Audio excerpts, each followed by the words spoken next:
Hello Pisces, Sun, Rising and Venus signs. Kamusta kayo? Sana po nasa mabuti kayong kalagayan.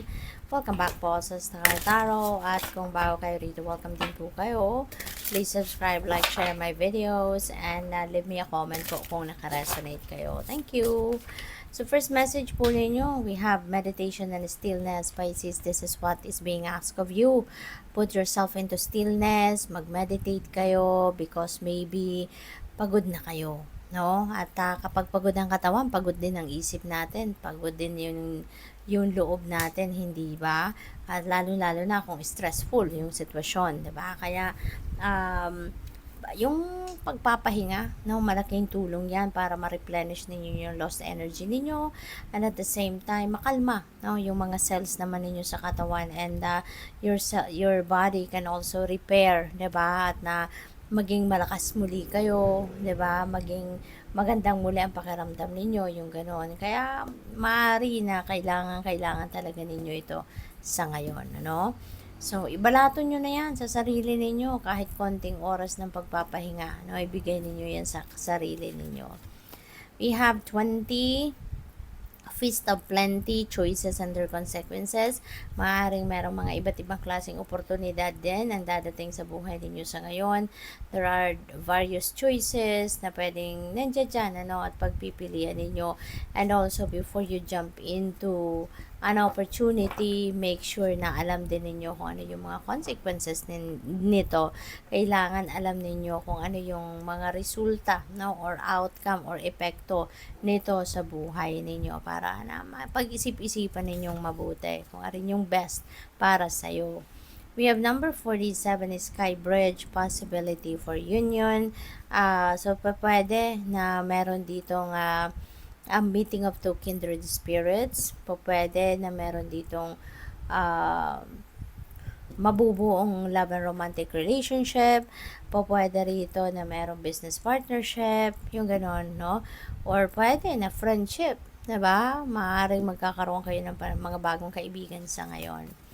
We have number 45, forgiveness. Yan, may pagpapatawad, no, na magaganap dito for some of you. Maganda kasi ibig sabihin nito na nagpapakumbaba na rin kayo, no, or magpapakumbaba na kayo. Pwede na meron ditong mag-a-approach sa'yo at hihingi ng iyong kapatawaran, or baka ikaw yung merong hihingian ng kapatawaran. Maybe you have that acceptance and willingness also na humingi na ng tawad, no, sa mga taong, alam mo yun, nagawa ninyo ng hindi maganda or nasaktan ninyo, yung mga ganon. Or pwede rin, ano, Pisces na napipick up ko din, pwedeng kahit walang humingi sa iyo ng kapatawaran, pero within yourself, gusto mo nang patawarin ang taong yon, lalo na kung ano man ang nangyari between the two of you, baka malaki ang epekto sa'yo, or baka alam mo yon, yung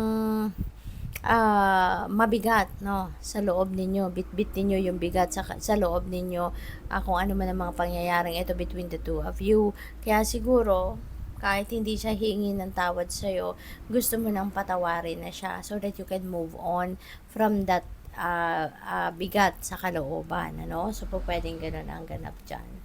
And kasi, di ba, pag nagpapatawad naman tayo, hindi naman natin ginagawa yun din para sa mga nagkawali sa atin. But we are doing it for ourselves, no? Ginagawa natin ng pabor ang sarili natin, no? Na makawala na tayo doon sa mga resentments, sa emotional pain, emotional baggages, kaya nagpapatawad na tayo. So, by the way, Pisces, maraming salamat, no, for being here. Thank you for subscribing, and if you haven't subscribed yet, subscribe na po kayo. At meron pong join button, ano, sa baba ng video kung gusto po ninyo mag-join sa membership sa channel, then you just click that. Thank you. So, teacher, ang iba siguro sa inyo dito, baka kayo isang teacher, no? Pwedeng spiritual teacher, pwedeng ikaw ay isang academic teacher, no? Depende sa inyong sitwasyon. And Pupuwede rin na kayo ay nag-aaral ngayon, 'no? Baka kayo ay, nag-aaral para maging teacher. Baka kayo ay may anak na nag-aaral na maging teacher, 'no? So, pupuwedeng gano'n ang ganap. And ang maganda rin dito, you have prosperity, 'no? So, panahon nito talaga ng kasaganaan, 'di ba? This is a time for plenty. Dito, maraming maraming opportunities ang puwedeng dadating sa inyo ngayon din, meron din kayong opportunity para ma-experience ninyo yung abundance, yung financial success, 'di ba? This is siguro your dream, 'di ba? And this could be a dream come true para sa iyo na finally you will be able to experience that abundance and prosperity and financial success sa buhay ninyo. So napakaganda, 'di ba? You have animal totem. Ayan, animal energy and powers is being used by the universe sa ngayon, para maghatid sa inyo ng guidance, para maghatid sa inyo ng tawag dito, ng gabay, para matulungan kayo on how you're going to navigate your life. At ang yung animal totems na yan, ito yung mga specific kind of animals na ginagamit ng universe para maghatid sa atin ng mensahe, ng guidance, at mapapansin ninyo na yung specific animal na yan, laging sumusulpot, sa buhay ninyo. Kunyari, one day makikita ninyo, nagbabrowse-browse kayo ng phone ninyo, makikita ninyo sa social media yung specific animal na yan.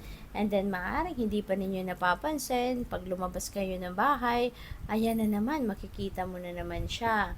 Or maaaring hindi mo pa rin mapapansin, you go somewhere, you go anywhere, and maaaring makita mo in person, yung actual mo makikita, then maaari na dun mo pa lang ito mapapansin, na teka lang, parang in one day, ilang beses ko na itong nakikita, 'di ba? So mapapaisip ka na ngayon. Or maybe baka in few days time, 'di ba? Yung lagi ninyong makikita siya.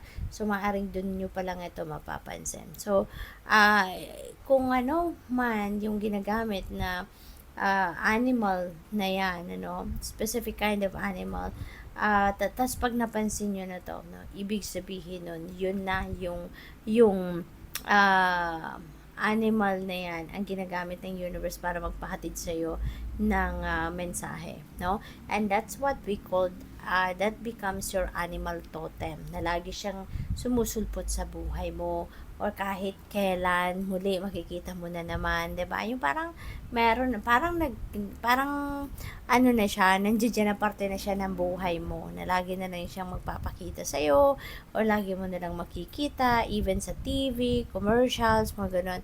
Makikita mo yung kind of animal na 'yan, And that becomes your animal totem. So, tingnan natin kung ano pa yung mga mensahe para sa'yo. Maraming salamat din, Pisces, sa mga nagpapadala ng donasyon through super thanks, at sa mga hindi nag-skip ng ads, Maraming salamat din po sa inyo. So, we have Two of Michael. Ayan. So, may decision making kayo na kailangan gawin dito, And that could be related to that opportunities, 'di ba? So, yun, kailangan ninyo na pag-isipan, but not to the extent na pag-overthink ka ninyo or i-overanalyze ninyo ang inyong sitwasyon. So, yung sakto lang, pag-isipan ninyo kung ano magiging decision ninyo, pag-isipan ninyo kung ano ang best para sa'yo. Pero yun nga lang, maging aware kayo sa pag-iisip ninyo na hindi kayo mag-overanalyze at hindi kayo mag-overthink. Kasi otherwise, if you do, ay nako, mahihirapan talaga kayong magdesisyon, And baka nga hindi pa ninyo yan mapagdesisyonan, 'di ba? So what else? We have new beginnings. Ayan. So maraming simula dito, magsisimula kayo dito ng mga iba't ibang chapters sa buhay ninyo. So you are going to definitely start a new life. You are going to start finding your purpose sa ngayon, at pwede, na magbabago kayo since may union dito, so pwedeng bagong relationship ang papasukin ninyo, bagong business partnership or love and romantic relationship, pwedeng financial situation, maiiba yung financial landscape ninyo, so it could be anything na pwedeng fresh na fresh, nasisimulan ninyo sa buhay ninyo. We have 9 of Gabriel. Ayan. So, stay determined, no? And move forward. Huwag kayong susuko. Okay? Huwag kayong susuko. Kahit kunyari, nahihirapan na kayo or medyo napapagod na kayo. That doesn't mean na susuko na kayo, diba? Kaya nga may tinatawag na pagpapahinga, pagre-relax, kasi you can still do that, no? Kung kayo ay napapagod na. You can relax, no? You can rest, you can take a step back sa kung anong pinagkakabalahan ninyo when the time arises na talagang kailangan ninyong magpahinga, 'di ba? But that doesn't mean na napagod na kayo ay i-give up niyo na kung ano man ang inyong bisihan, hindi ba? So, good luck po. Thank you for watching. Love and light. Namaste.